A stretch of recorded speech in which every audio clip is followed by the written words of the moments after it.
Recording. All right, we're ready to get started, guys. This is a regular council meeting of Monday, June 2nd, 2025.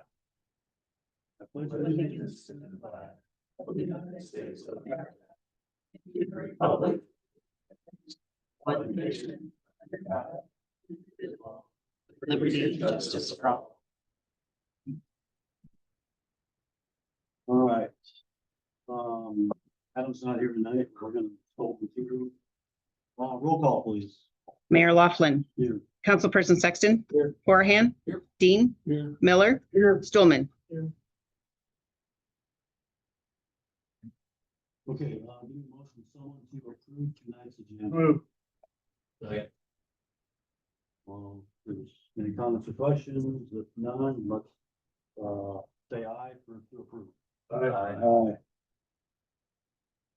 The consent agenda consists of the approval of the May 19th regular city council meeting minutes. Approval of an appointment of Christine Hummerhouse to the library board. Approval of a Class B alcohol license for Parkside BP.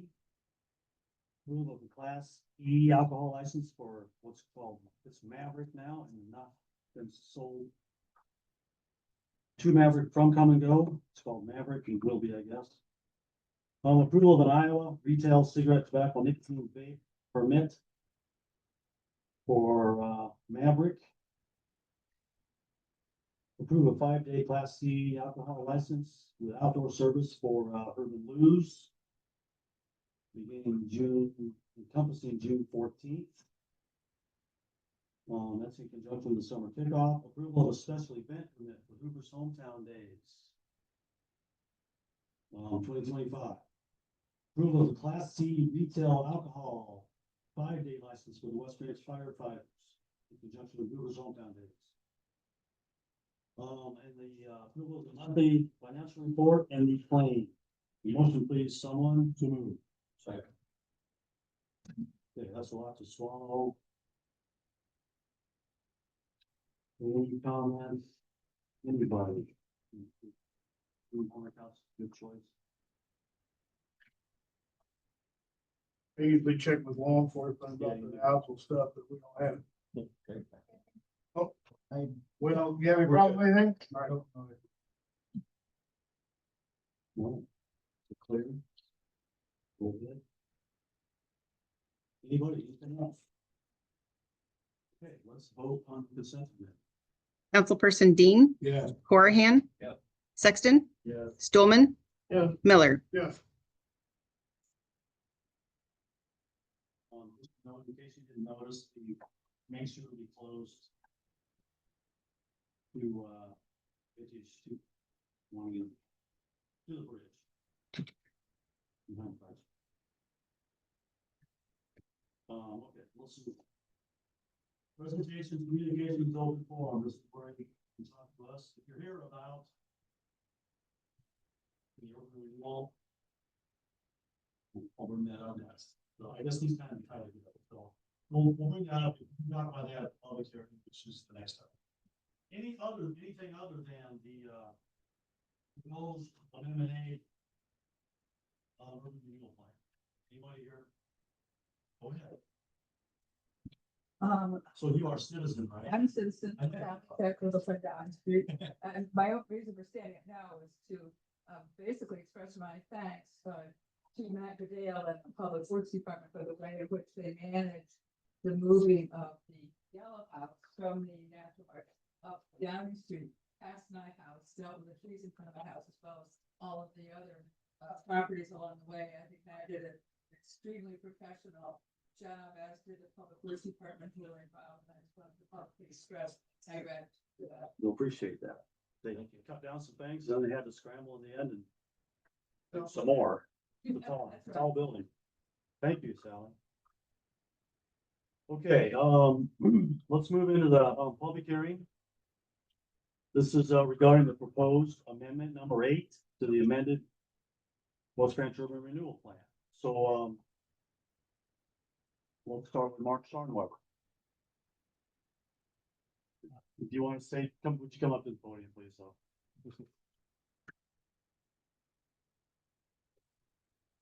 Well, my primary concern is, there's 200, the initial copies that I got, is there's a 200-foot Notification, radius. that's, Yes. Yeah. And, we own property across the creek, lost the old down there. Now, the map that I got recently, I'm not sure that we are included in that 200-foot departure from. you should be. These are the two pieces of paper that I got. You're in that yellow area on the map on the right.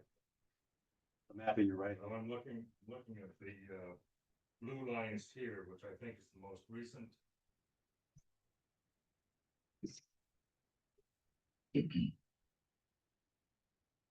Is The red- the blue line is property lines. Okay, The red line is the urban renewal area that we're. okay. So we're right here. Yeah, and you're 200 feet from that red line. So you should have got it less. Wow. We own this property over here. Right. So 200 feet from this direction or that direction? Outside of this, Okay. everybody got notice. So how does that affect this piece of property right here? If you're not in the urban renewal area itself, you are not included in that, so. Okay. So we just gave the people 200, within 200 feet also a notice, just so. That's the law. We have to notify. So if you're not in the area and you're within 200 feet, you're not included. Very good. That's all I needed to know. All right, Man, leave now. now you have to stay for the rest. Yeah. Thank you. Tracy Hanson.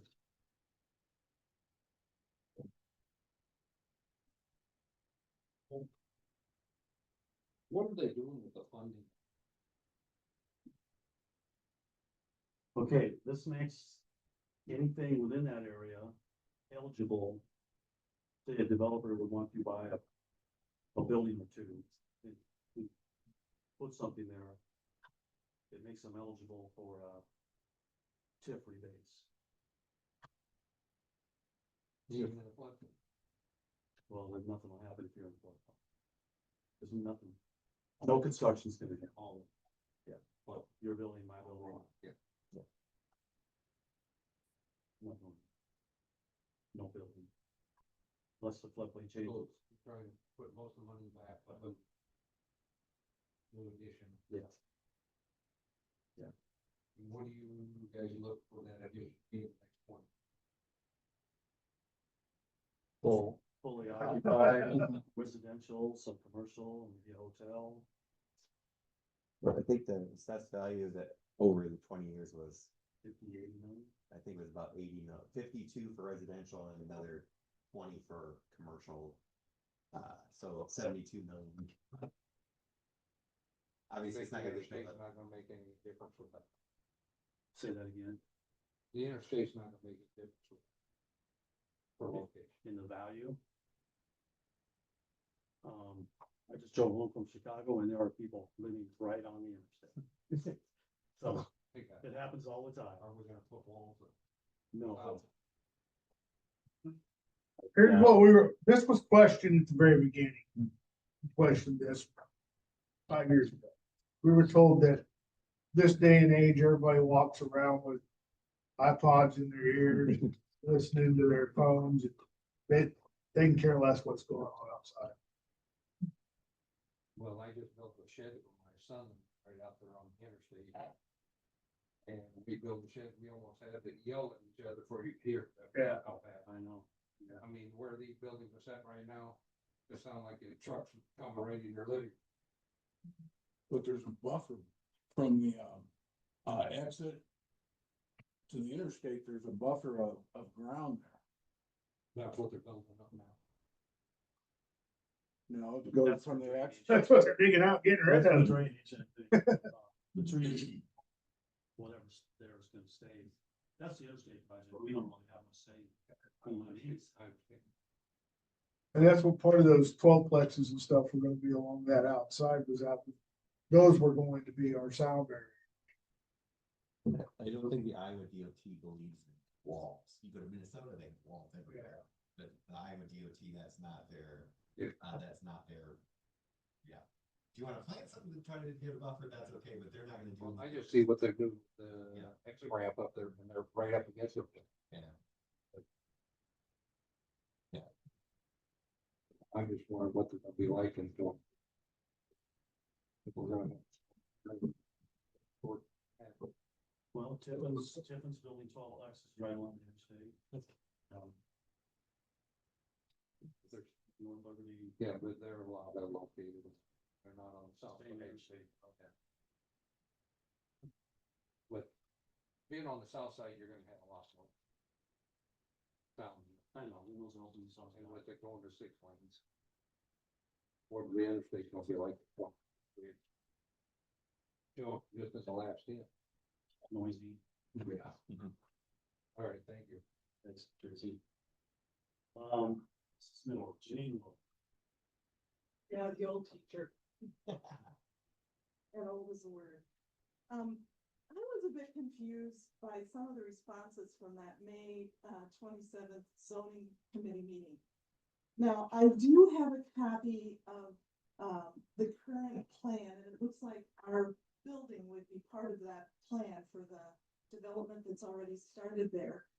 And I just wondered whether the plans had changed, if that's still. You do know your current building is in a slum like. Yeah, we designation did, already. and so I was, and so that's, you know, one of the reasons, obviously, you know, I'm somewhat concerned, and then. When Erica talked about the single offer, that's her daughter sitting back there.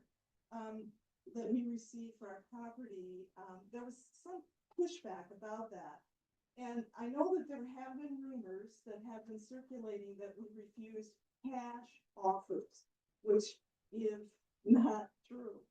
The only offer was this complex building trade, from Blaine Thomas, and we didn't get anything else. And we did go through an attorney in an attempt to accept the offer, and that is documented, and it was Blaine Thomas who withdrew from the deal. I don't know, maybe because the complexity of some of the other things he was building, and, you know, we don't know, and it really wasn't our business, actually. But I am stating, on the public record that we have received no cash offers, and if the town is making decisions based on false information regarding our property and, you know, how it fits into the development, then it's important to establish the facts from rumors. We did bring a copy of the offer, anybody, wants to look at it or ask any questions about it, and, we'd like to know if whoever has passed out this information or passed these rumors along, we'd like to see the documents, the timestamps, and the proof that any kind of deal like that was transmitted to us before basing any decisions on it. I mean, we're satisfied with our current property and its use, but we are willing to sell it. And we do kind of like you were saying, we want West Branch to, be able to pursue its growth objectives and, but we can't do it without a buyer. I mean, we have stuff in there, we need a place to put it, obviously. And we're just asking if the town wants it or if the developer would like our property, we are willing to sell it and have been for the last 2 years now. And thank you for listening. And I do have this plan if anybody wants to see it. Yeah, I was part of that too.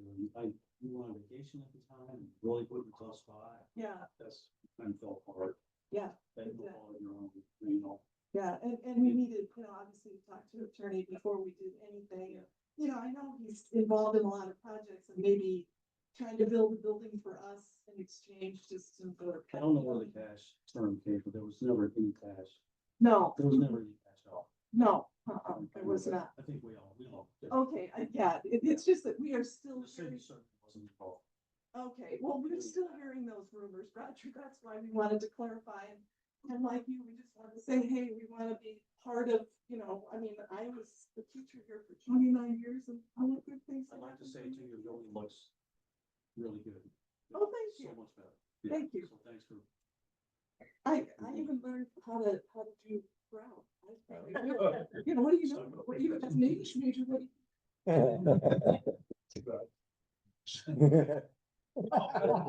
I mean, it's. English history. You need another hobby. Okay, Bruce.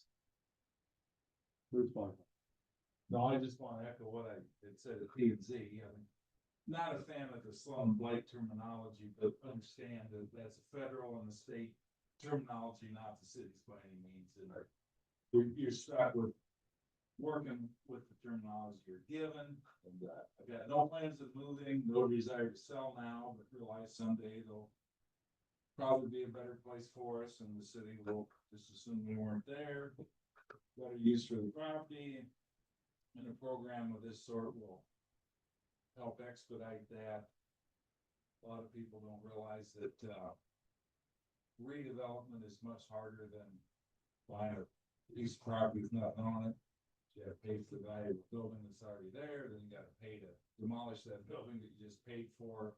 So it's very hard to do without some kind of program to help incentivize that, so tools like this help accomplish that, and just want to go on the record that we would have no, Shelley and I, my wife and I would have no objection being part of this.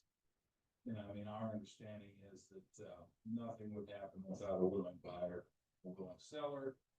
As she just alluded to, I mean, there is a very slim chance of in the domain, but very slim. And been around this town for, you know, There'd have to be a highway. 30, 40 years, and I have no worry about that. So willing buyer, willing seller, and so we would have no objection involved in this. All right, thank you very much. Is there anyone online who would like to address the council? We're still in a public hearing.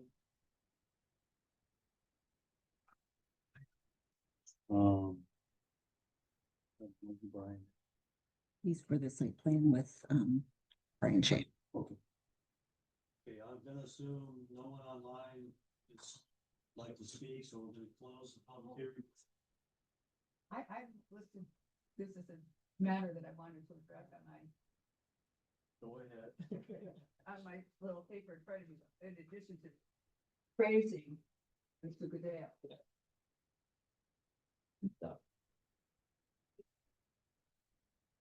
Unfortunately, I'm Sally Pipe for the record. Same one that's back there before. I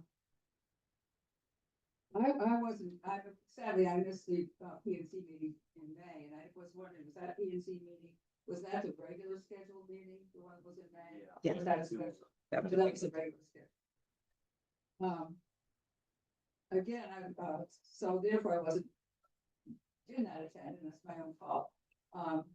Is it absolutely necessary, and probably did address this at the P and Z meeting, to have the terminology of slum in there? In the ordinance, or is that a matter of the time frame over which the area? That's a word that's state or even federal. I can Say the explain what the, term of art. so when you do, you have two different ways that TIF monies can be collected. One is the slum blight area. There are different rules about how long you can go, what type of development can go in there.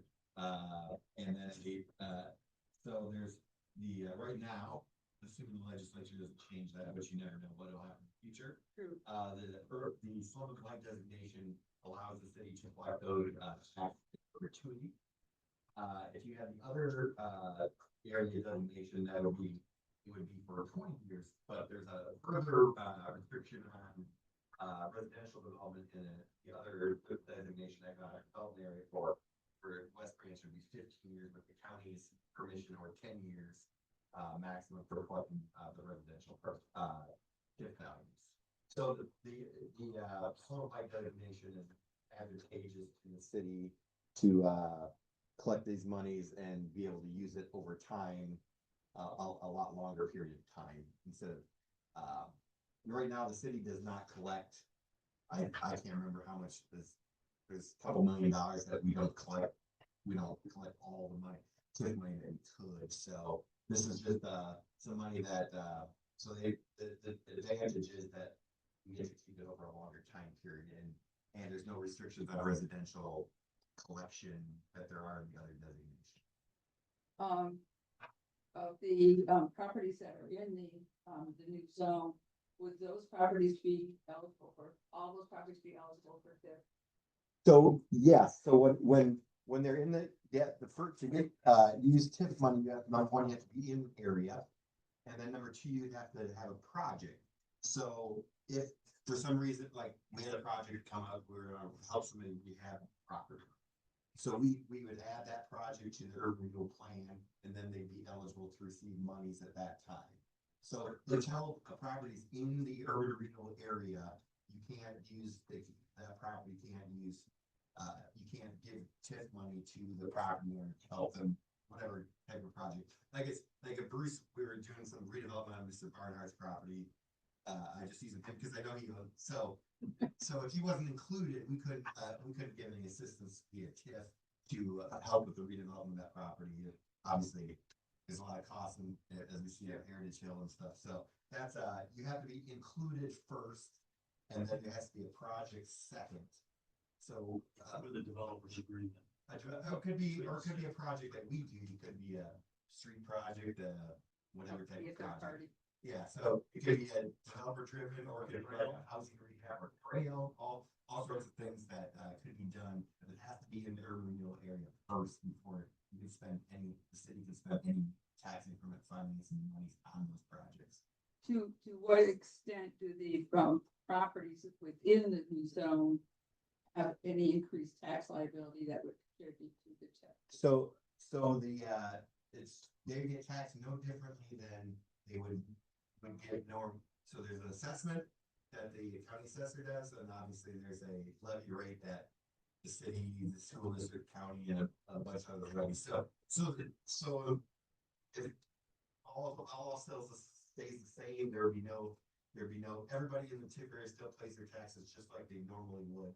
Even if there wasn't. Right, yes, correct.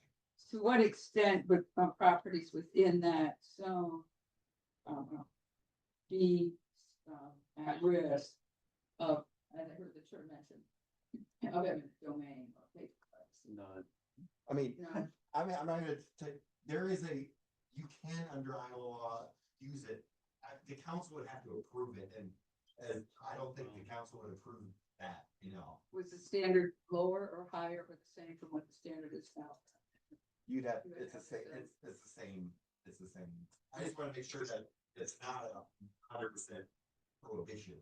I'm just saying that Well, in theory it could happen. But I'm not saying that they're gonna do it. as a lawyer, I know that's such a thing. Those are basically the questions that I have. Good questions. Okay. Roger, I have one. Go ahead. I wondered if it was possible, Kevin, to like. We refer back to Amendment 5. Yep. Is it possible that we can use like what project we want to focus on to delete instead of just saying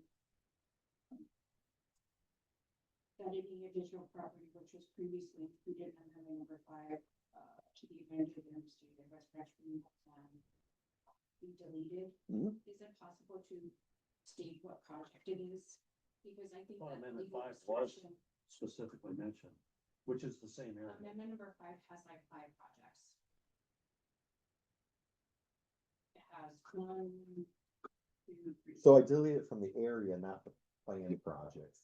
So if I remember correctly, all of Parkside Hills, except for the gas station, I don't believe we did that. So what was deleted would be the rest of the Parkside Hills. That's the area part, so that's deleted from the West Branch number 5 area, which was added.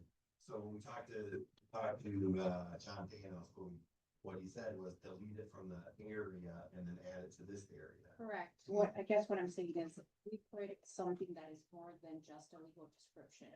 Mhm. Instead of because the legal description does not, to most people, I don't think it means much. Well, I think the legal description is the rest of the Parkside Hills, subdivision that, I guess I'm not. You have to have a legal description, you find. I agree. What I'm saying is that is it possible to add like advantage development? I think that is what we're focusing on to delete. Yeah, I mean, they haven't done the project that they said they were gonna do yet. So, I mean, you can have projects in your plans that have never act.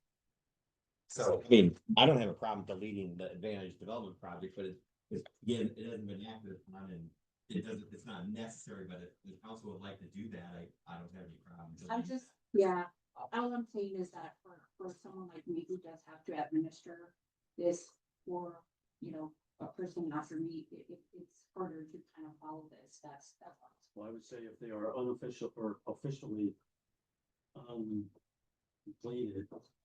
Yeah. complete, Yeah. Yeah, well, I mean. They could be canceled. Yeah, I mean, Take two what you more say, what you say is, you can delete that from the project, or you can delete that from the project list. Because we're gonna create a new one. Yeah, I mean, and it won't be advanced development, because that's not gonna be owner property. So, Like I said, we do have projects that are in the plan that are long-term projects that haven't been acted upon. And there are projects in the plan that never be acted upon, probably, but you try to get those up front, so I don't have a problem with what, in that bundle there, they either canceling those. I'm trying to figure out from when we go back, I think, since it's not in the plan to take it out of the project right now, maybe what we do is the next time that we do an amendment is that we go back and take that project out. Because right now, the way I wrote the amendment was, I took the lots out of the area, not the project. But, I mean, what Heidi's suggesting is, it can certainly be done. I would suggest that we maybe do the next time we do an amendment to, add a project, that we can go ahead and take that out. That will never. It's just easier in my opinion to follow. Not just, you know, like for everything. Yeah. Like I said, I don't have any problem doing that. I just want to make sure that we go through the whole process. So when the next time we do this, that'll be in the plans of like the school district account out there. And so I just wanted to, I don't have any problem doing that though, later date to do that, but anything like process wasn't in time. That eroded, make sure we go back and make sure it's in the notifications that. Good question. Okay, I think I'll close the public hearing on the urban renewal amendment number 8, and then I will open another public hearing. This is, proposal to amend chapter 165 of the zoning code. Since Adam's not here, this pertains to, creating a section of the code which allows. Right now, every building has to be 25 feet from the lot. That's 25 feet. This allows some variation, which unfortunately includes garages. Have to be 25 feet. Right. So we have all these snout houses. And then the front door, or maybe a bedroom or office is back behind all that. This allows those, the front door or the public, what's it called? Public pedestrian type design of a home to have a 15-foot setback from the lot. 15 feet. It's a way to. Especially the front door. So in A other door words, or a porch. It could be an so the enclosed garage is porch. not the first thing you see. The garage has to stay at 25.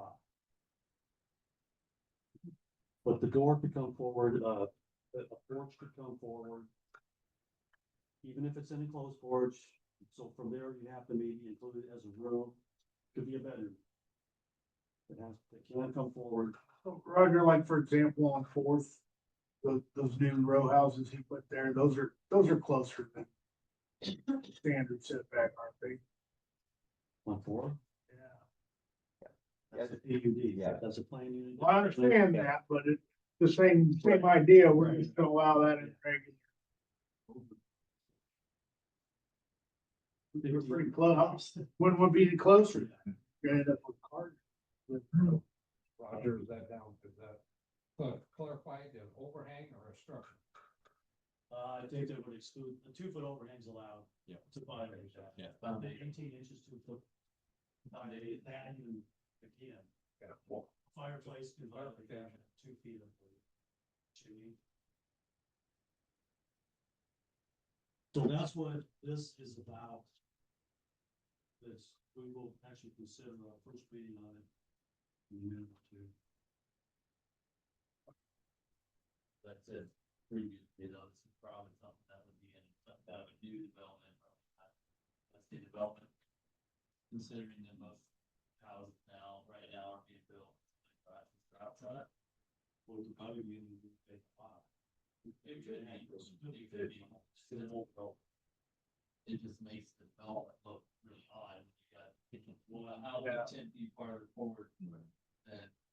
So I think it's the way the various architectural elements. This is one of the things the state's kind of gonna force us to do, force our hand on anything. They are forcing us, we can't tell them to put. What kind of society models, what type of society, we can't force them to tell them what. Certain elements. I don't think we can enforce that. And now we're kind of accessory direct dwelling. Those rules are coming to light. Well, and that's how this becomes beneficial for that. It's giving them room back behind to do those. Yeah, it's true. So this is public hearing on, anyone have a comment on this particular subject? So I'm confused. So, roll down to the picture, please. Yeah. So the top one around, I'm showing the garage for out front. Right. The front door is tucked back into a, like a hall. That's kind of a Same. snout house. So the other one, the gray house, the garages are flush with the front of the house. That house, the gray one, could be moved forward 10 feet, it only has to be 15 feet. Door is that roof of right. Yeah. Not right.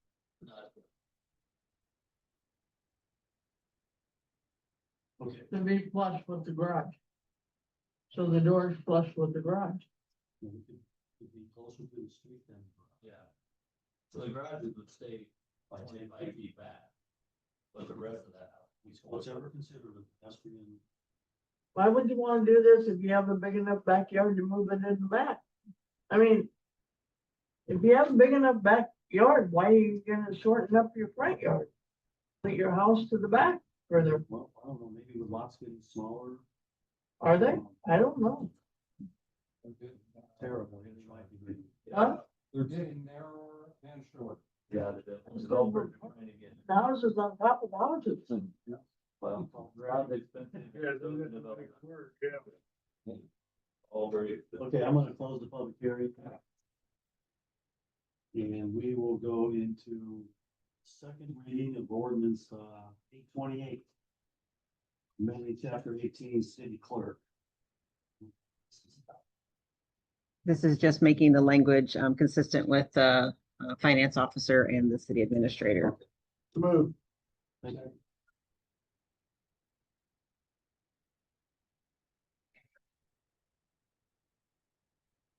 Clean it up, Lynn.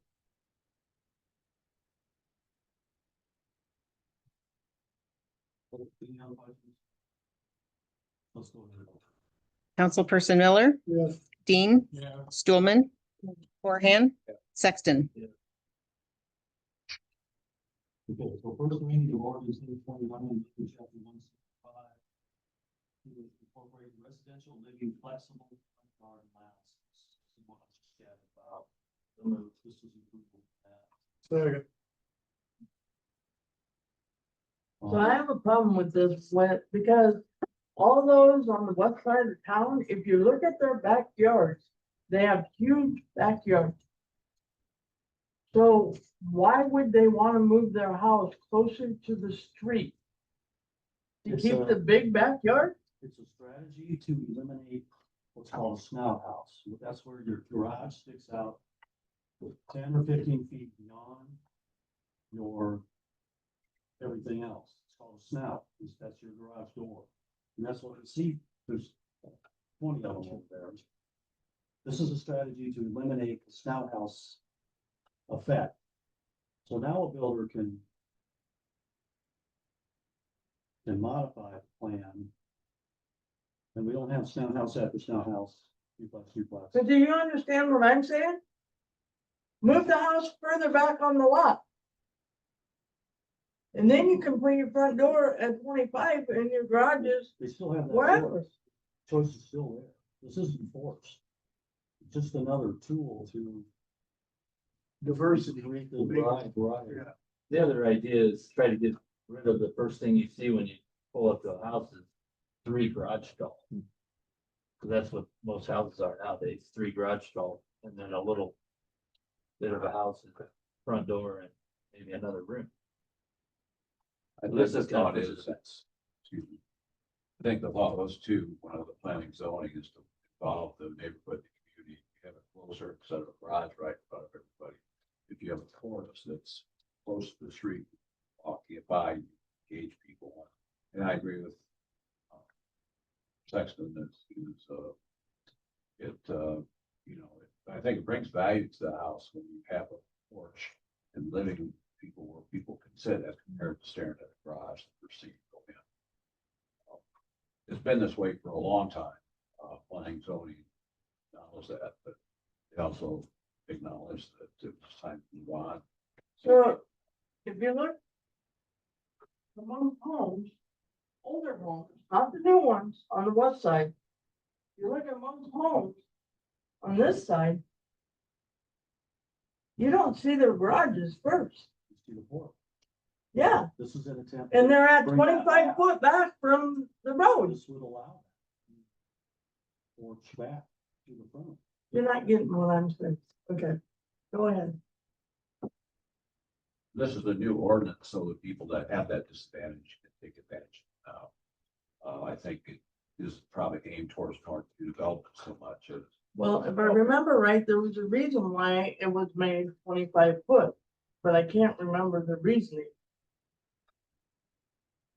This was discussed years ago Here, and made 25 foot. here would be one of my concerns then is we need to really hone down on our street widths at the beginning then, because if you're only gonna let them set back 15 feet from the street, Why No. not? and, From and the the, property line, so.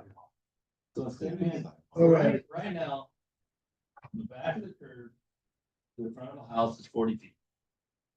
This moves it ahead 10 feet.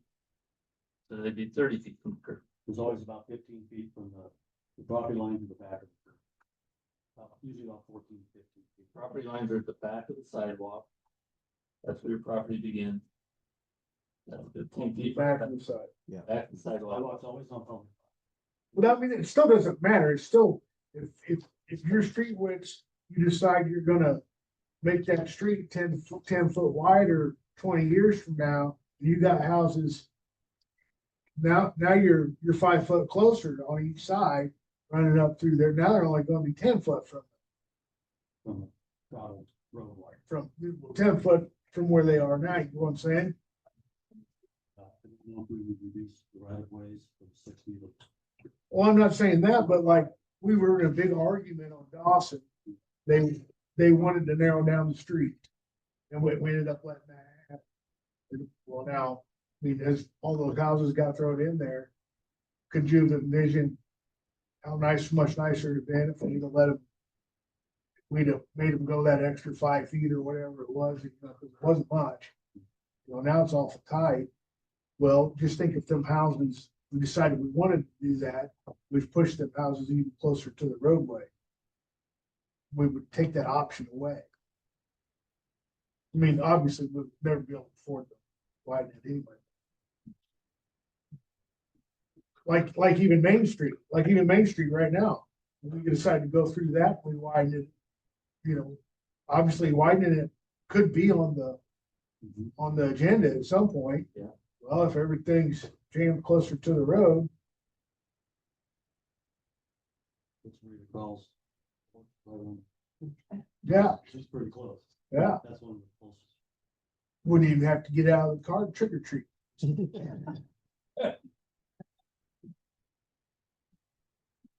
Okay, this is our, Roger, you know, your new subdivisions have utilities behind the site. Yeah. Too, which is not a good idea, but some of them do. on private property.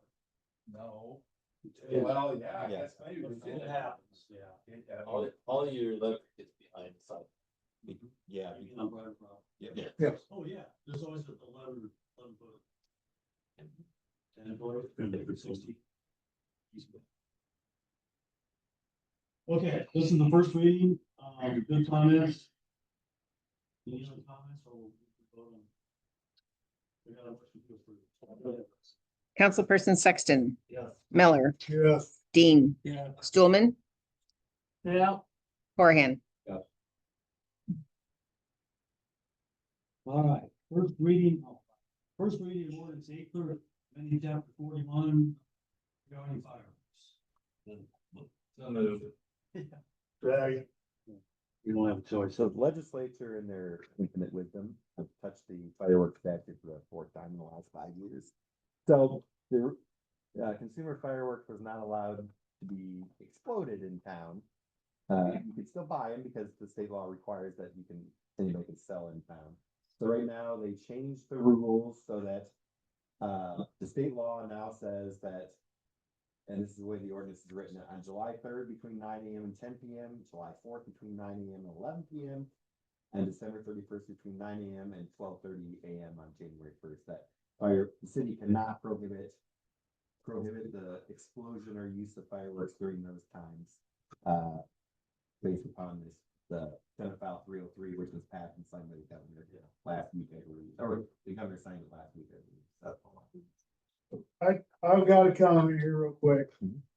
I'm gonna vote no for this just because it doesn't matter what we vote anyway.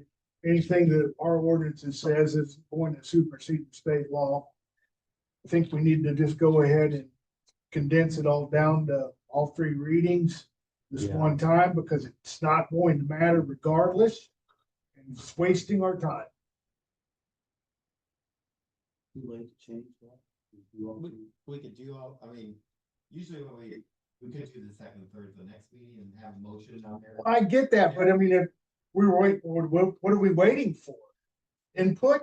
It doesn't matter. They're forcing us to do it. Who made the motion? Sexton, Miller. Did you renege his motion? So here's what we do then. If we're gonna do all three reads tonight, let's do read and approve the first time. And then we have to do the motion to collapse the readings. And then we have to do the second, then we have to do the third. And it's one, two, those council prerogative. It might be quicker than to just do the other two the next go around. So. I'm just trying to save time. You are right. Yeah, so. Let's vote on this then, it's done, first reading's done. Let's Someone wants to, discuss- no, I agree, let's vote, Leslie. Okay, hold on. Sexton. Miller. Oh, Oh, I don't have a spot for no now. Hold on, I gotta make another column. Dean, No. Stulman, doesn't matter. We still can't enforce our. Just match. We just don't have to do this again when they change because it. they don't, she doesn't have to deal with my dog.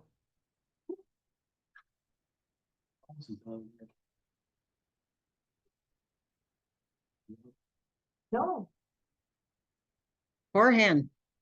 Not violate our law. That-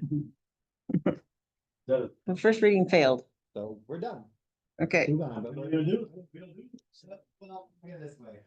If we're gonna have the fights made for fireworks violations, they'll be the county attorney will prosecute. It doesn't matter. I mean, whatever our ordinance says can't supersede the state law anyway, so. right. All I was doing is just. So when they change it next year, we gotta play this game again. Yeah. We're gonna move on. Have a good laugh. Resolution 25/58. Setting salaries for appointed officials and employees for the next fiscal year. Motion, please. Second, Any discussion? I just have,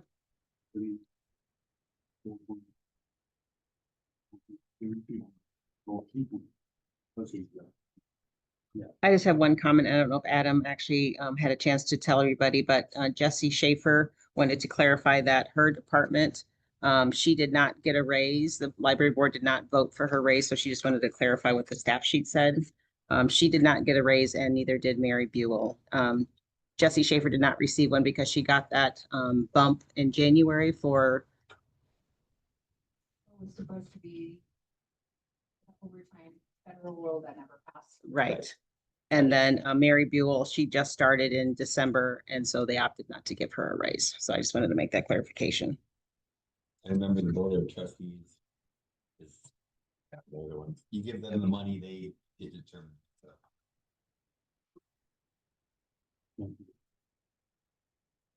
Any other questions, comments? Vote please. Councilperson Dean, Yeah. Miller, Yes. Horahan, Yeah.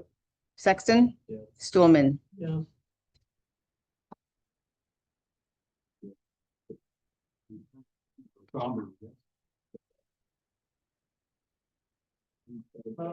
And what was your choice? Hold on. Right.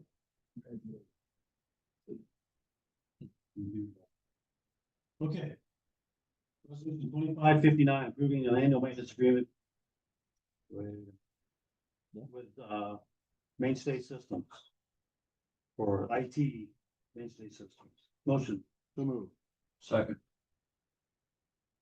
Couldn't find a dollar. It is listed on the, yes, 1150 a month. It is broken down, so that is the overall contract for the city is broken down by departments. We just haven't received those yet. But yeah, it does come down to about per month. We paid at the beginning of the fiscal year, so it'll be July, and we paid all the Does this money come from cable. Mainly it all comes from cable except for police department has servers that they pay for themselves out of their own police department budget. And now starting this year, also the fire department will have some extra stuff that will also come up there. But Or are they gonna use Mainstay also? yes, yes, it's all using Mainstay. But for the customer, just like the regular calls, it's all being paid out of the cable. Except for like. The twinkling cable franchise fees, I'm sure that's, I don't know, yeah. Be 10 grand. For, 10,000,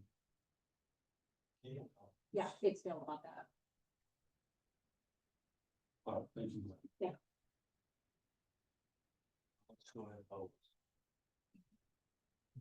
Councilperson Dean. Yeah. Horahan. Stulman. Yeah. Sexton. Yeah. Miller. Yes. 60, subscription, annual subscription to Tyler Technologies for $24,130.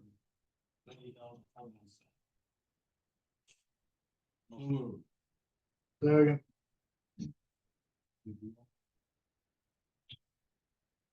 So, as of this last year, it went up $10,000 because now we're doing the utility billing antenna reading. So it went up from $14,000 to what you have now. Because of that water meter reader, Yeah, because of the antennas, the automatic readers. was that included in the price when? We knew that was gonna happen. Hey, guys, at the end of the day, the amount of money we're spending to have people walk around and read those money inside. Fighting off dogs and entering people's yards. There's still about 500 meters they still have to read manually, but the majority of them are automated. Well, as go up is more. That's correct. Yeah. It's only 500 left for bill. About 500. That's bad. Still takes what, about 2 days? About a day and a half.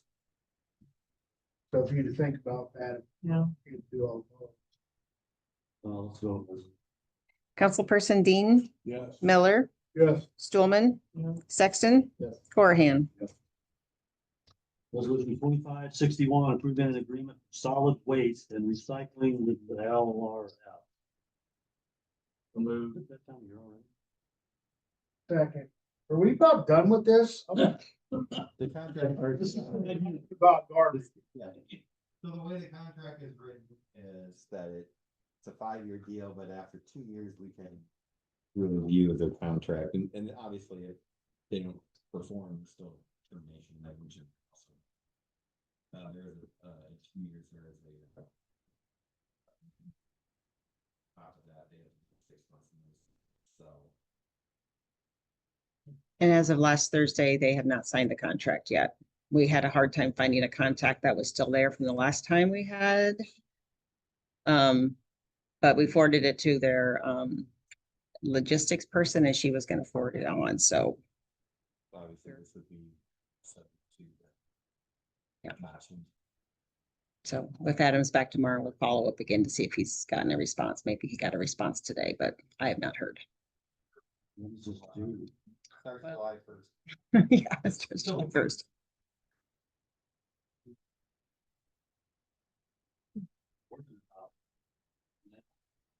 You can, well, you can sign it, but then we'll see if they counter and then you Yeah. can come back. But yeah, they got one more meeting to sign it. All right, let's go ahead and vote. Councilperson Sexton, Yes. Millet. Yes. Stulman. Yes. Horahan. Yes. Dean. Yes. All right, let's put that on. 2552, resolution 40. General obligation corporate purpose bonds, series 2025. Move. Second. Yourself right away. Like my fourth meeting today, it's fine. Tomorrow will be the year night, so it's fine.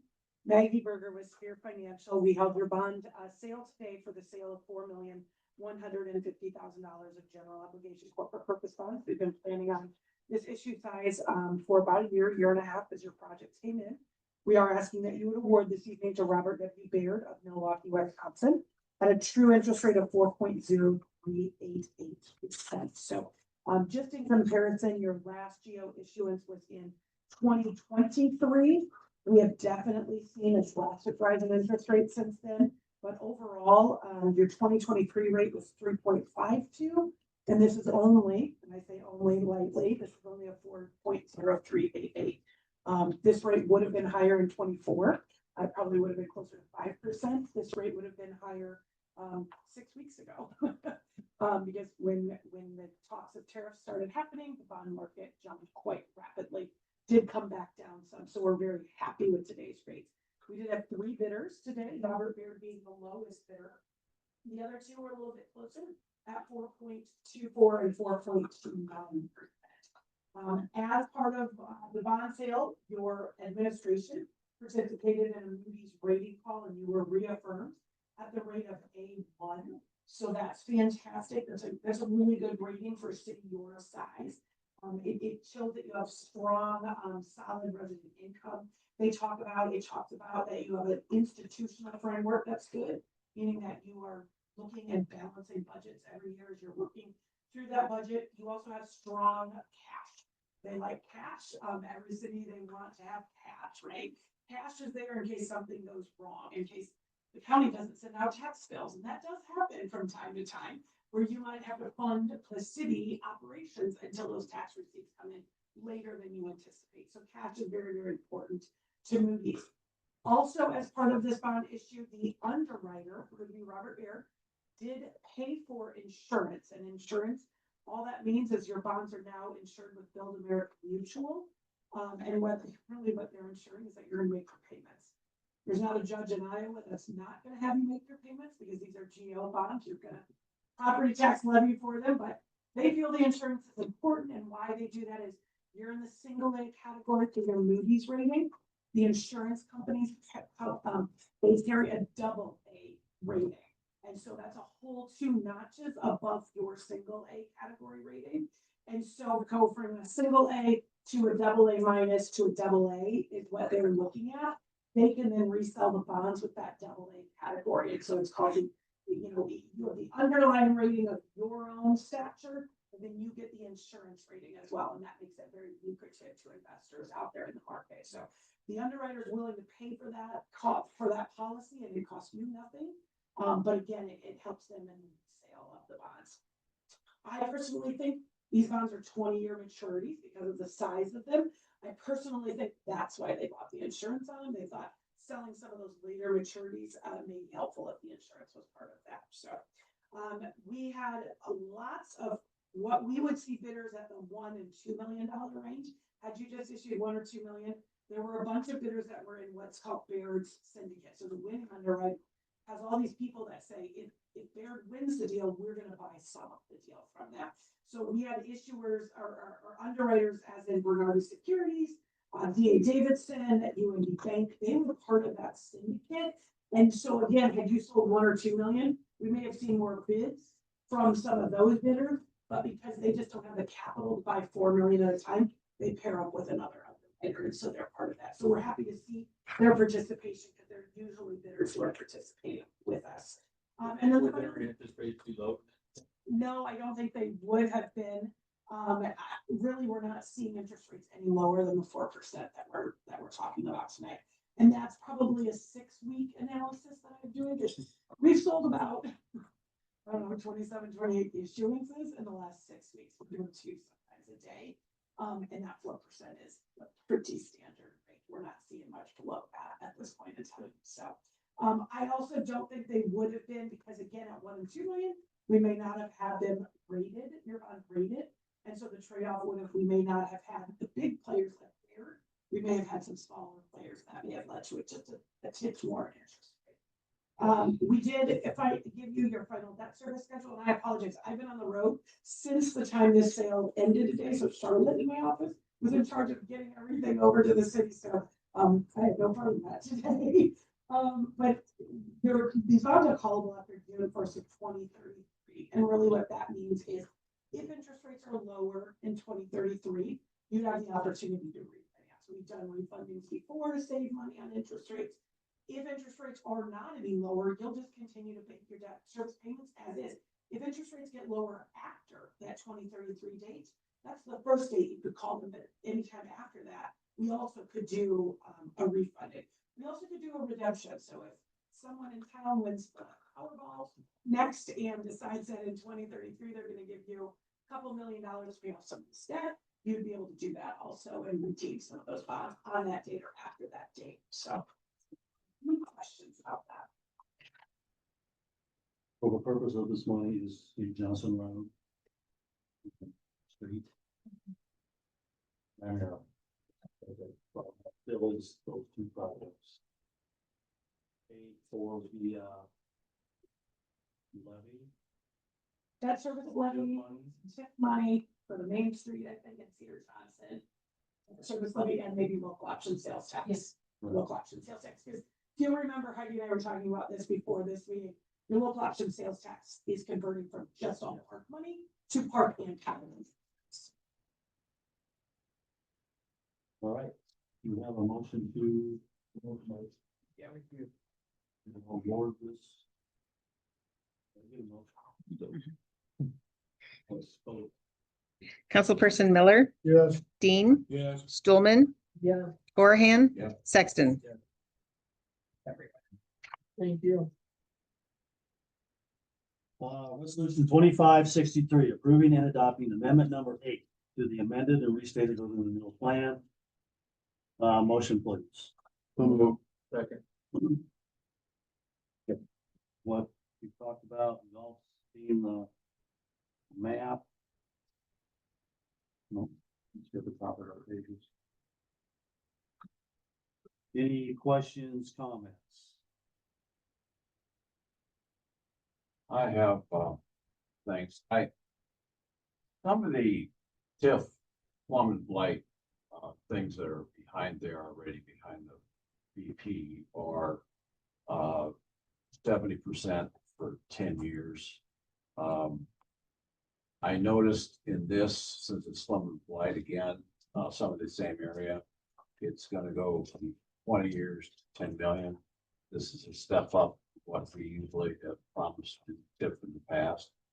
And I need to be educated a little bit. Why 20 years? I know you said it was benefit to the city, but you know, I would think that we want to develop this bill done before the 20 years. Collecting, I mean, why is that? How I is think it a lot 20 of it years? is just, it may take 5 or more to build out. And I think it was only a 10-year term that the last projects to be built out would only have 5 years remaining or a shorter term to for TIF reimbursement. So the 20-year term allows the project to build at the end of this, the development. Your potential Is slowing down the project since you're given 10 years to do this. I think that's potential we have. Am I right on that?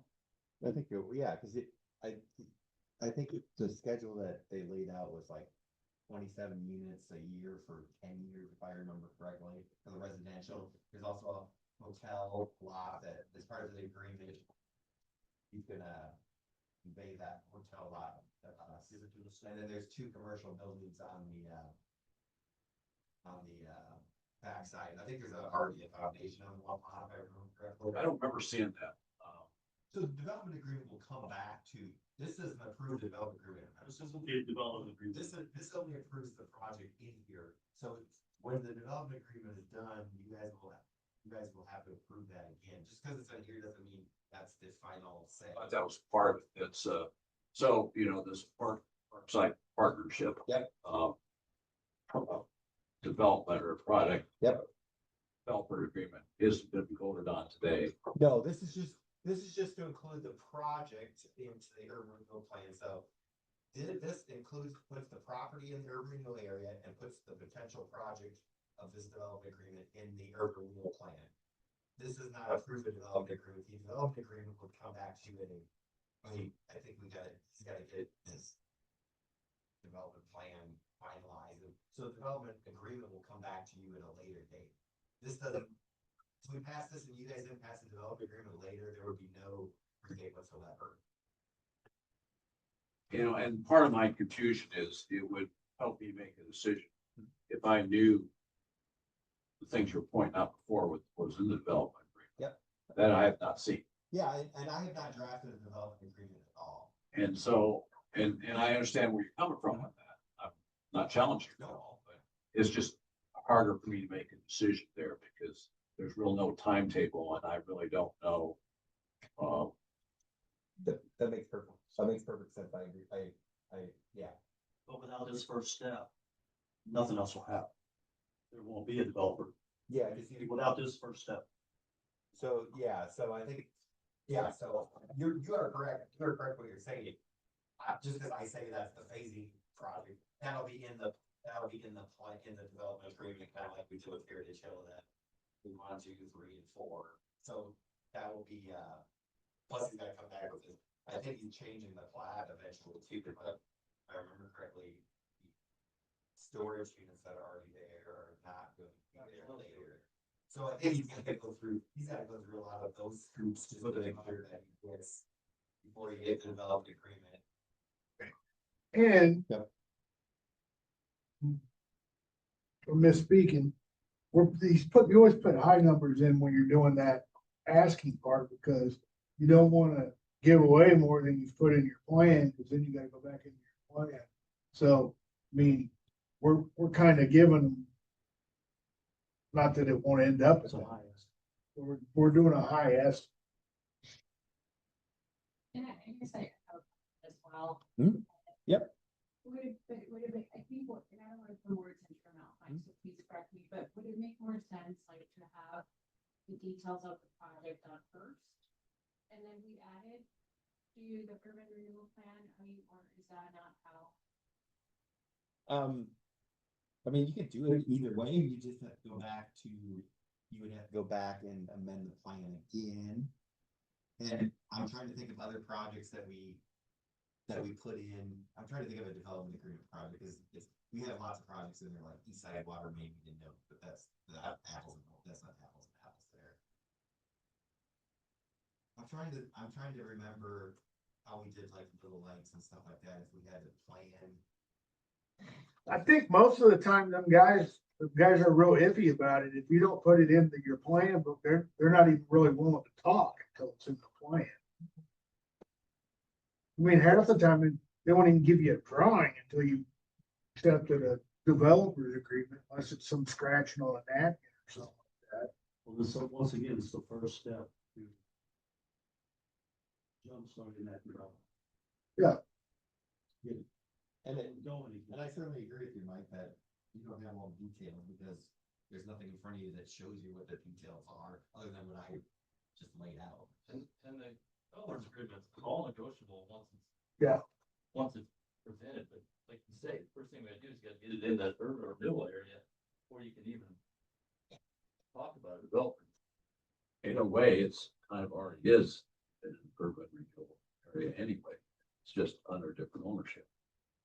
No, this is the slum, this includes the slum and blight land, which gives it more leverage, a little more power. So the other one was a TIF, but it wasn't slum. And that was only on the commercial part, that's not on any part of the residential. Yeah. So that only included a few lots. So the one he's, One of the the one he is collecting on right now is for the DP site. He had an agreement for the lot behind there, I believe, and that's not gonna be performed, so that agreement. Which is what I brought up earlier. Correct. Here's my thought, there's no doubt in my mind that everyone sitting here has the best interest in West Branch. I don't know how everyone's gonna vote.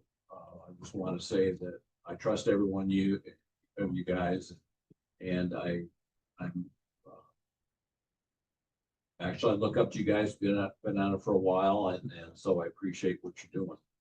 And, I understand there's some true financial value. I've been doing a lot of study on TIF. And some, like, I know enough to be dangerous. I've read,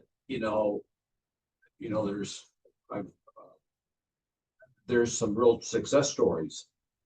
I think Corville's one. I read an article on that, and originally people were pretty nervous about that, but so I see some possibility of some real successes here. The concept is good, but I personally think we could have done the process a little more smoothly. I think a couple of meetings ago, Heidi requested that, we have an application process. I think part of what the confusion was in the community planning and zoning had indicated that they pretty much supported this. They didn't want people's property taken away from them, like we talked about earlier, and that was never the city's intention. But they stressed education, and I think the community needed to be educated, but and I reacted a little bit to the slum and blight concept. I've done some studying, and that's just kind of the way it is. It's just a definition, and actually the cities have the ability to interpret that the way they seem fit. And there are some true values in TIF. Like the forestry project, the idea of TIF, I'm not trying to educate anybody, I'm just trying to talk myself into it, yes, but the thing about forestry was a success because that was never going to be developed. There's a cement plant there, and I think the city did the right thing developing that and putting that in the TIF district. Where I'm going with this is I think Heidi made a comment that we should have an application process, and we should be more transparent and maybe educate the community. I put down my thoughts that we don't have any development agreement, there's no forma, but you explained to me that that'll come. You know, to be honest with you, I kind of thought the way it would happen was you would just not even mention the developers agreement yet until the next meeting where you had the development agreement already in place. Where I'm going with this is it's workable, it's feasible. I can see the value of it. But I think the process could have been different. And I'm gonna vote no, mostly because of the process and lack of information that I have about the development. It's not that if I had the right information, I might vote yes, but I think To adjust the process. should have educated the community a little better, is what I'm saying too. The process.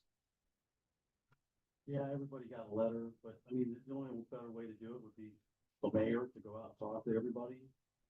Knock on doors and tell them what's going to happen or what's going on. Well, maybe what we ought to have done is, you know, brought it up in a council meeting as us thinking A about it, concept. a concept. And That doesn't then, mean and people who having, don't listen to council, they're not gonna. at least you present it, you know, actually Spear, I think at one time gave us a nice little, or Heidi, or not Heidi, but Megan. Megan gave us a little presentation. And I guess people read the newspaper, so I guess what I think what Heidi was trying to get at when we were trying to do the application process is we should have been more transparent. I think that's where the community struggled with that. We weren't as probably transparent as and been. So I understand where you're going for it, and I totally support your decisions, whatever it is. But I just thought that I should,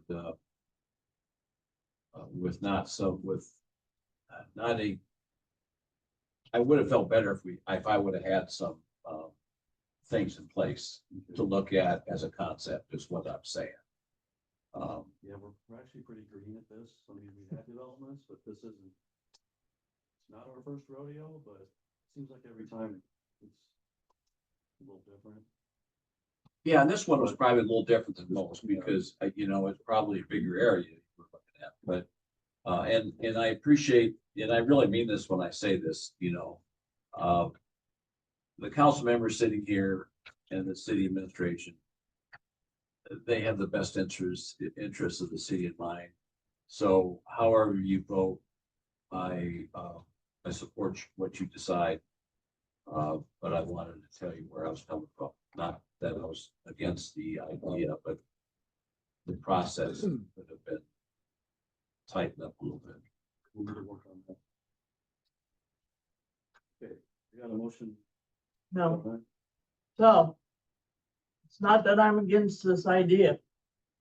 What I am against is the 75%, because 6 months ago.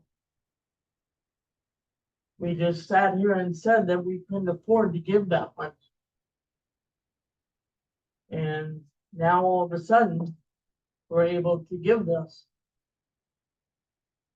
The community asked for a dental office. And we gave him 25%. That's what he asked for. That is because he is a kid and didn't know any better. So you take advantage of a kid, that's right.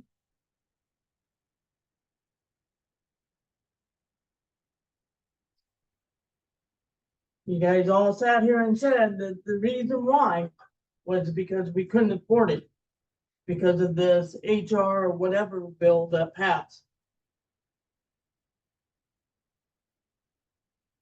Well, this development, when it's all done, we'll have almost $80 million on the tax rolls that we'll be able to gather money from. Dental office cost $1 million.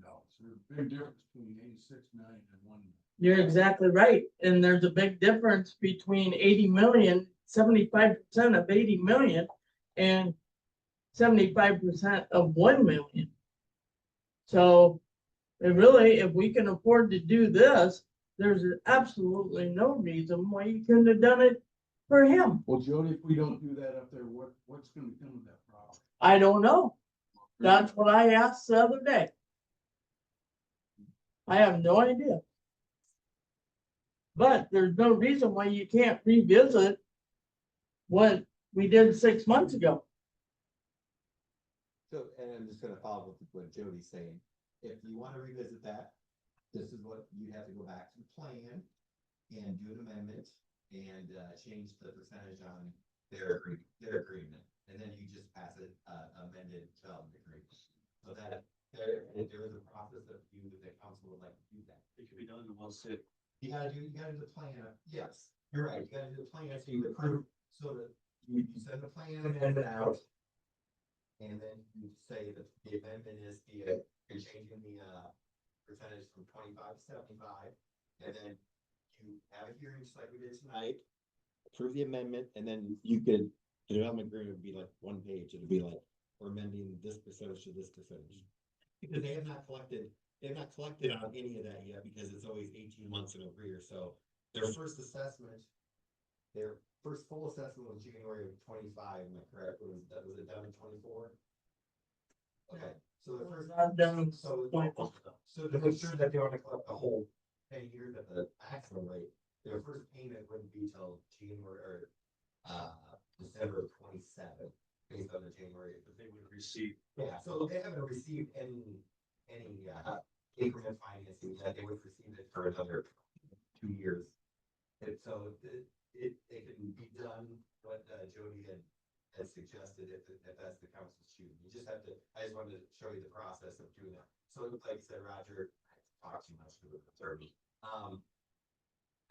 It would be all one meeting. You approve public hearing, you approve the amendment, and you approve the amended development agreement. And that would be it. If that's the council's choice, that can easily. Well, a council person could, you wanna bring that back up? Dental building. Yeah. So we're gonna bring up, little lights, and we're gonna bring up, anything else? It's already at 75. What about Altor they built their building and then came in and asked for it, we said, Well, the wait a problem. minute, you already built your building. You know, I'm just. what's I- happening Okay, here? let's stay focused on this. Look, I was just filling you in what Jody had requested, what would take. Awesome. Well, obviously, it's not good I would because know. I can get the consensus already. So right now, we got the motion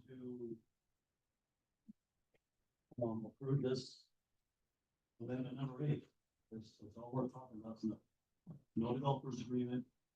This is putting the area in the red, within the red line into this, urban renewal. Designation. That's not just what we're talking about because it states right here, 75% for 10 years or 20 years. You're adding the project also. Okay, we are ready. Yes. Oh, yeah. Okay. Anybody? Any other comments? Go ahead and vote. Vote those in- Councilperson Dean, Yes. Sexton. Yeah. Horahan. Stulman, No, Miller. Yes,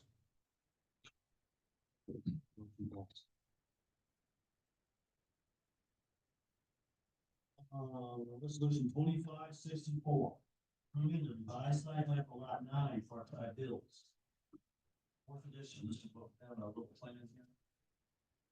One down. We have someone online. I need a motion, please. What we have before us is a site plan. Yeah, site plan of the Parkside Hills. He's putting, I think originally it was the 4 plexes. This is 2 8-plexes. Creating a little more density.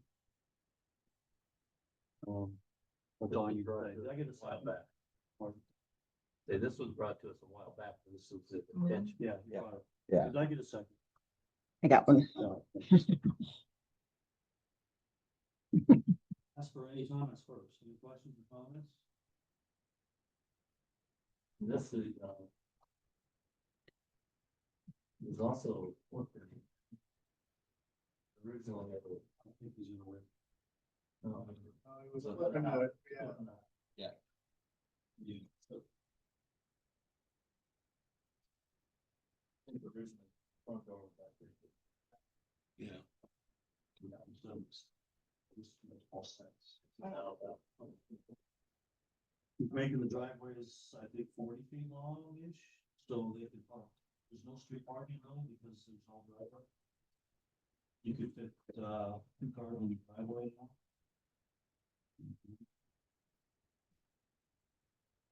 Brian, are you here? Brian, come in here for this? You online? He's on the music. He's on. I don't think I have him muted.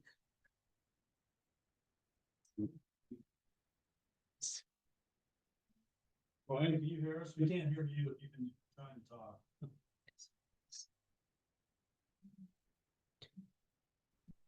Can you hear me? Yeah. We're gonna turn the volume up a bit.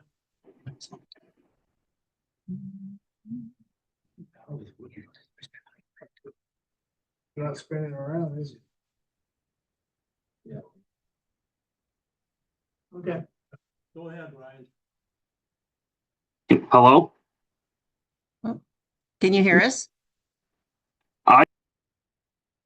Can, I can hear you. You can hear me. Can you hear anyone else? Yes, it gets a little tough across the room. Okay, why don't you go ahead? Brian, we'll listen to what you have to say. Oh, I guess I just came in to kind of sit in on this meeting and kind of just go over everything. I think we addressed most of the comments from planning and zoning Okay, from last week. City engineer Dave, Dave, well, they're gonna speak about their review of this, I mean, you both have a lot to say. So initially we had 4 3-plexes back here and they did face east, so I've got the original here. And Brian Shea came in, he's one that's opposing this. He asked council to consider if we were to put in 2 8-plexes. It does have more density, but he wanted to see if that would be acceptable. The concept was generally agreeable, so they went ahead with a site plan.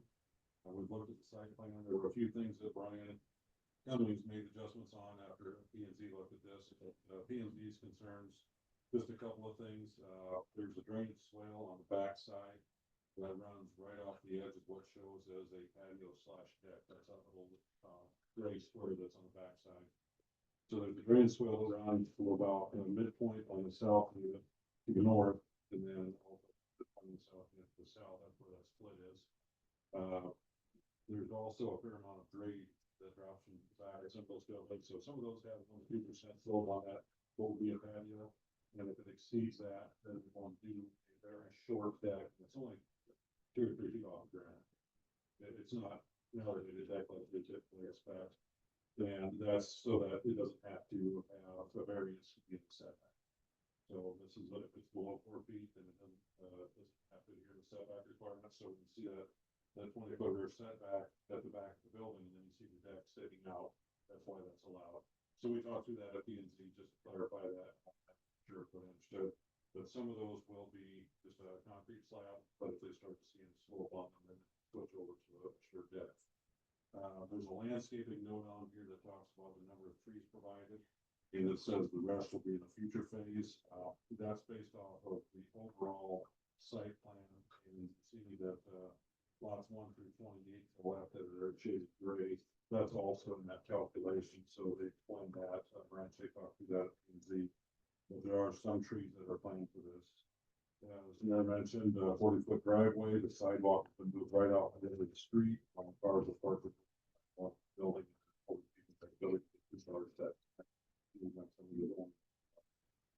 So that's kind of the summary. The other thing that was discussed, the sidewalk crossing on the south end, you'll see lot 14, so the phase that we're not in, that crosses over to lot 16, and then the sidewalk goes north.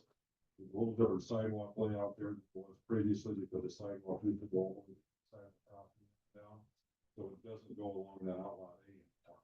There was a discussion on there, this is what they're proposing, is just to bring it down the side of the street, so it doesn't make sense to bring it clear over or any further south on there, on outlot 8. And it does get pretty steep because of the stormwater basin, so we try to bring a sidewalk, 5-foot sidewalk up. So Brian and I talked through that, I just wanted to relay the conversation. I see that decision. I thought that was gonna get included, but it's not gonna work out. So that's the overview on this. Anybody have any questions? Dave, I have a question. I touched on a planning zone. I got in on planning and zoning. And I learned a lot. I went there. At one point you talked about radius. You had this as far as. And where I'm going with this, maybe answer to this. With all the and I don't know about this a lot in particular, but I'm just talking about lots in general. When you do developments like this, you consider that we need to get fire trucks down the lanes. So the overall development that was done, as a, plat, preliminary plat, that had this private lane in this one way, they had to make sure they could get it set out here. So you see on that south end, a curve, and it goes out in the street, down the street. And since that's one way, it gives it a little bit more room. Going out there, you don't have to worry about the car being parked there. Is there gonna be no parking in there then, or? There's no parking, it's too narrow. So that's why. That's why I asked, because I think there's mention about one way in and too narrow, and, you know, and not just a fire truck, but a ladder truck, you know, because, you know, I just want to make sure, not so much this development, but future developments, that we make sure we have all kinds of space. I know I talked to firemen before, and I don't, 12 plexes here, but, you know, we really don't have any ladder trucks in West Branch, and I talked to the fire chief the other day, and these 12 plexes they have sprinkler systems in it, so certainly it's very helpful, but they don't have any ladder trucks to really fight anything tall. I'm letting this slope there. I don't think this one. It's narrow, it's an alley. Sorry. Alleyway. Okay. It's narrower.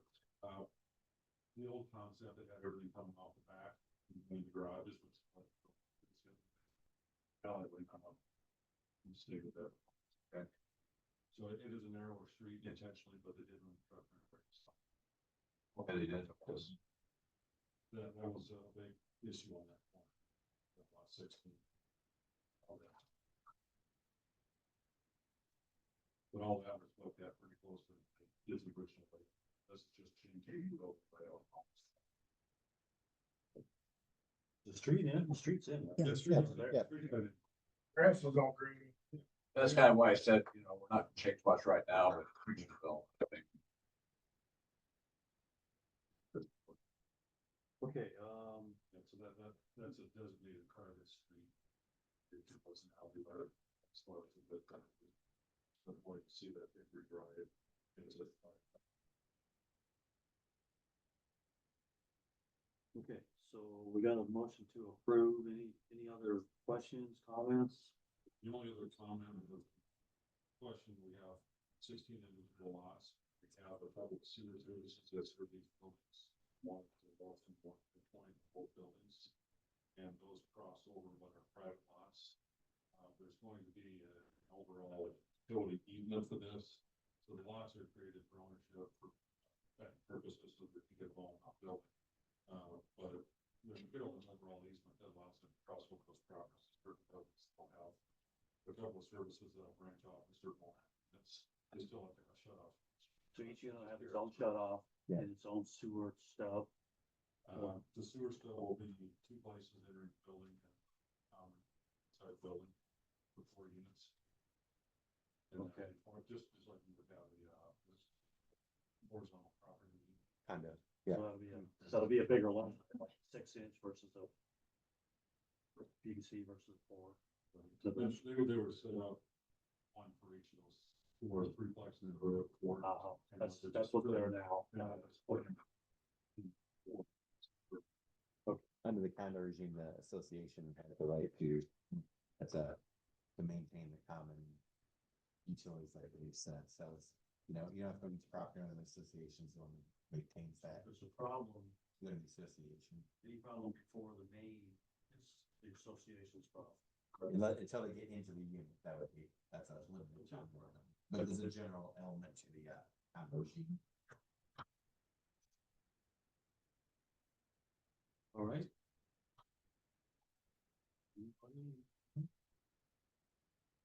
You got a motion to approve, let's go ahead and vote. Councilperson Dean, Yes. Horahan, Yes. Sexton, Miller, Yes. Stulman. All right, resolution 2565, approving the final plat, city property condition development.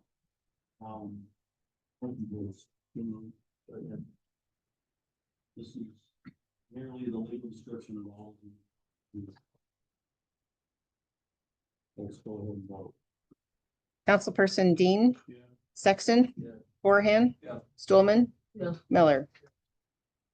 All right, for 2565 resolution, approving the engineering services agreement with Calhoun Burn for bridge inspection and load rates. Move. Thank you. Okay, what is Fifth Bridge? Who Street, a bridge? Main Street. We call that a bridge? Orange Street? Just a free pipe. Anything that has a span of over 20 feet as a functional classification by DOT for bridge and up to that, start up to our negative. So those two programs they have, so those three together. Yeah. Would succeed. Got it. It's still a structure that has to be inspected. My rings are down. And they're made out of Galvanized. Excuse me, when will those start rusting? We've done it. 40 years. We've done inspections on those and there is a little bit of corrosion, and the plan on that is to put a concrete fender in there, and start to see anything that has holes or anything in it. That'll create a new flow line for it. That's typically how that's done. Bolts. So when they do the inspection, they'll look at it to see at what point they would recommend doing that. Yeah, and just for clarity, Calvin Burns, our bridge division. Yeah. Were they also in TV locations? They. Yes. They know it's the center of the flow. Oh, I thought you were just asking in general. Yeah, the water the flow bottom, through. the center one's like 2 feet lower. Yeah, and then that was done intentionally. It's supposed to help, so that we get high flows, the water's a higher velocity. Flows it up, velocity, lowest one. Doesn't work great, but that's the best attempt on that to try to keep flowing. Yes. Okay. Do I get a motion? Let's vote. Councilperson Miller, Yes. Sexton, Dean, Stulman, Yes. Horahan. All right, no city administrator, Kevin, you got anything? I was just gonna give you something Adam said, as part of the, workforce housing tax credits. Mr. Thomas is asking for a resolution to support the workforce housing tax credits are due June 10th. So, you need to have a resolution support, or you have to wait a year. I mean, that's just, so I think Adam would probably ask if you guys would have a special meeting before, the 10th to, go ahead and do that. As you recall, and just like the Heritage Hill Development Agreement, this will be split between the city and the, developer if from. So special meeting next Monday, maybe? Did we do it last week? We talked about. I think it's just been in the last few. Well, we did it already. I think- See how much I did. Let me, I think we did one a couple meetings ago. We did it for Heritage Hill though. Oh, this is for, This is for Parkside. Oh, okay, Yeah, now, Okay. now you jogged my memory. okay, Which this is is- for Parkside. It's a different area. So I just was reiterating, or I'm sure Adam contact to see what it works. Okay, so be prepared for a special meeting. It has to be a resolution, so, Adopt a resolution of support right. for workforce housing tax credits that may be applied for. Right. At the new Parkside Hills. Right. That makes sense. I don't have anything else. Okay, what do you got, Dave? Few updates, paver is sitting out on Orange Street for Meadow 6, they should, whether it's not terrible for tomorrow, I'll be able to start this. Big road in, I'm wondering if that working in that stage, ready. On Cedar Johnson Road, they are starting to move some of the material down the south end. Have a temporary road cut in on north between, Serenity and Amber. Trying to get dust control on, we'll see if the rain comes tomorrow, if that happens, that'll take it down for a while, just calcium chloride on set price. Flush that out, so, working to try to get that resolved, have a few complaints on it, but, we're hoping that, when they pull the seal coat off, they can put that on a temporary road, dust control, but, yeah, okay. It didn't work out well. Is that dust control in the estimate? Yes. Yeah, we just have to, start to put it on. So that'll be done here, on order tomorrow. And then, on the creek widening, paper publishes Thursday, is that right? So if I could put publication on Thursday, they come. Okay. Maybe by next year, the night go get rid of it. Oh, His deadline. you have everything okay. Yeah, it's already, it's already gonna. Don't mess this up, Craig.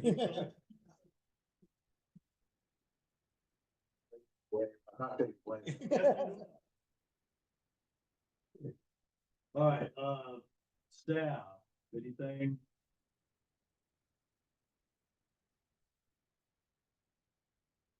We interviewed, some people for Leslie's replacement, making progress.